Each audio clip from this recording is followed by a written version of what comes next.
మీరు అవిశ్వాసులతో జోడుగా ఉండకుడి. ఈరోజున నామకార్థ క్రైస్తత్వము, నామకే వాస్తే ఏదో పేరుకు మాత్రము భక్తులు మనం అందరము, పేరుకు మాత్రము క్రైస్తవులము. మరి చిన్నప్పుడు చదువుకున్నాం ఏంటంటే మేడిపండు చూడు మేలమయుండు, పొట్టవీపు చూడు పురుగులుండు అంటూ మనం చదువుకున్నటువంటి వారు. ఈ రోజున క్రైస్తవుడు కూడా ఆ మేడి పండులాగా ఏం చేస్తున్నాడంటే మేలిమిగా కనిపిస్తూ ఉన్నాము. కానీ పొట్టవీపు చూస్తే ఏం లేదంటే దైవికమైనటువంటి శక్తి లేదు, దైవికమైనటువంటి వాక్యం లేదు. కేవలం ఏముందంటే పురుగులు, సైతాన్ సంబంధించినటువంటి లక్షణాలు ఉన్నాయి.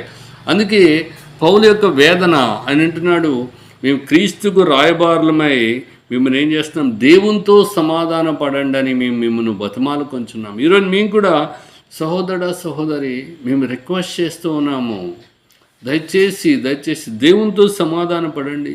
మీరు అవిశ్వాస